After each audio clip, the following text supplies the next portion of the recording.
Hi kids, in today's session you are going to learn about the industrial development during 1950 to 1965, 1965 to 1980, 80 to 91 and after 91 what happened. That only we are going to see industrial development in India. Okay, actually after we are getting the independence, first 5-year plan it was launched in 1950 alone. Okay, from that day onwards, that means the first 5-year plan onwards up to 1965 what happened.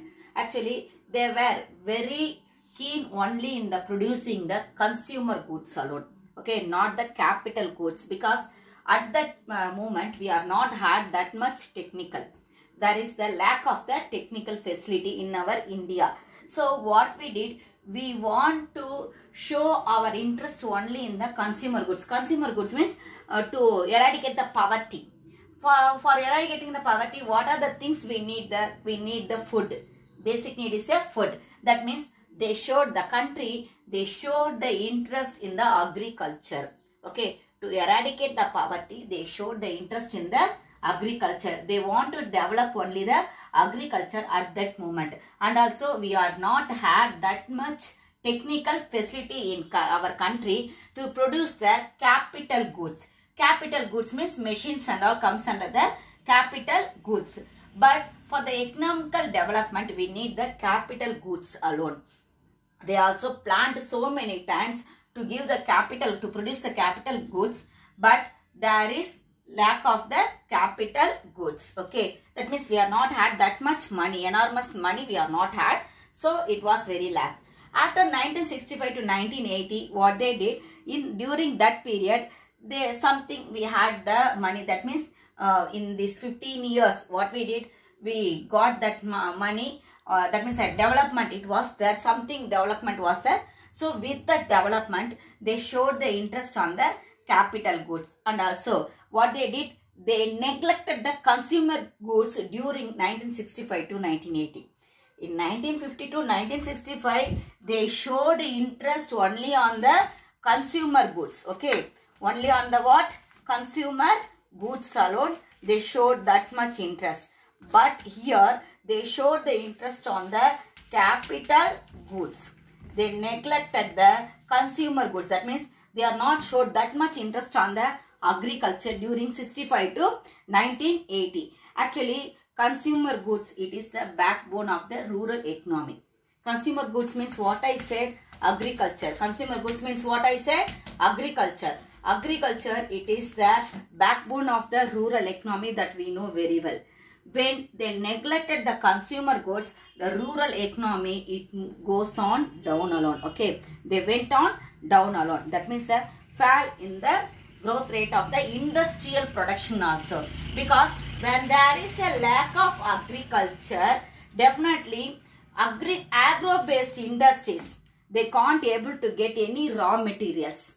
Isn't or not? We need the capital goods alone, we are saying. That means the machines alone we need, we are saying. With the machines, what we will do? Without the raw materials, we need the raw materials. For that, we need agriculture, isn't it? That means in both the things, we should show that much interest. That means equal interest only we should show. With the consumer goods as well as in the capital goods. But in 1965 to 1980, they showed the interest only on the production of the capital goods. Next, during 1980 to 1991, during this period, actually this period is called as the industrial recovery period. Okay, in this period, the industrial growth, it was very nice alone. The healthiest industrial growth only was there during the 1980 to 1991. After 1991, that means in the period of 1991, they introduced the new economic policy. In this policy, what they did, they introduced the liberalization. In this one, through the liberalization, what are the things they had got, they give, actually this one, it comes under the 10th and 11th 5-year plans. In these plans, it witnessed a high growth of industrial production. And also what they did, they abolished the industrial licensing, dismantling of price controls, and dilution of reservation of small scale industries. All these things they did there. That means the abolition of the industrial license. There is no need to get the license to start the industries, like that one they given.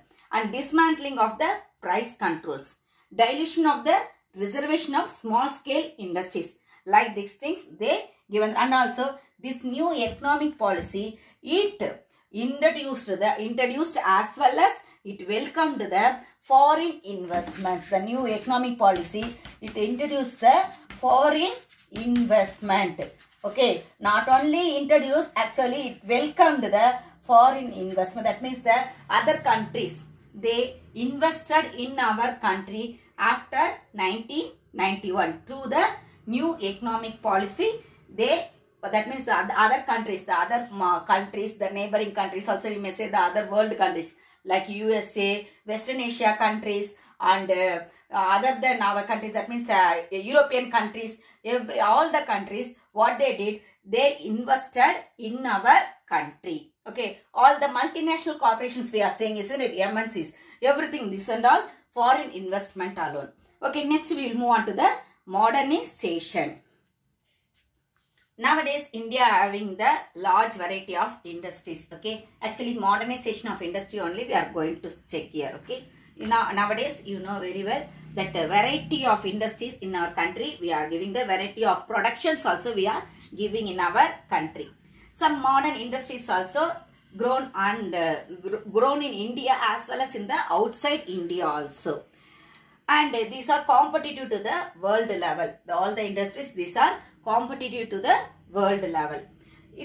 Actually, due to this one, what happened, you know, it reduced our dependence greatly on foreign experts as well as the technologies, because in our country itself we are having the so much of the technology, new technologies, as well as the experts also we are having there. Okay, how to bring the new technology in our country. That means innovating the new things, innovation of the new production. Everything it is done in our country. So we are not depending upon the other foreign countries.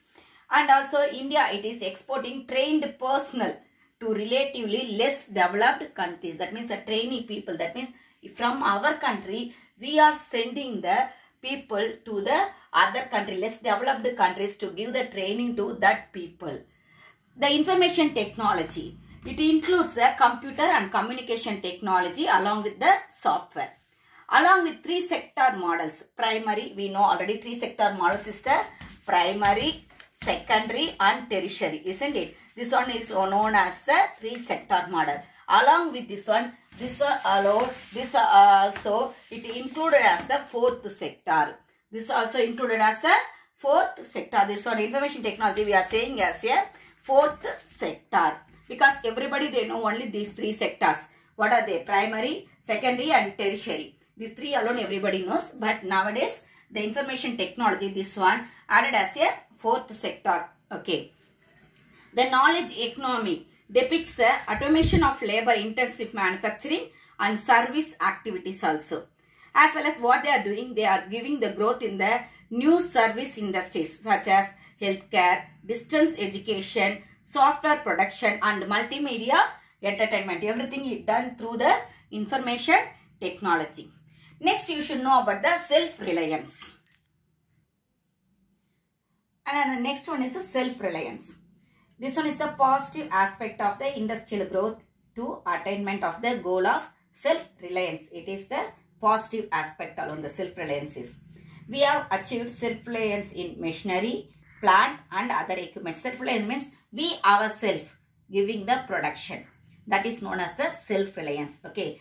From our country itself, the goods are produced like the machinery, plant and other equipments. The capital goods, we are giving the production. In India itself, we are giving the bulk of the production there.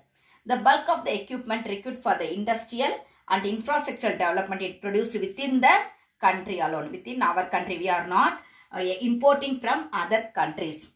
The Indian road network, it has become one of the largest in the world. Road network is the largest network in the world. Okay.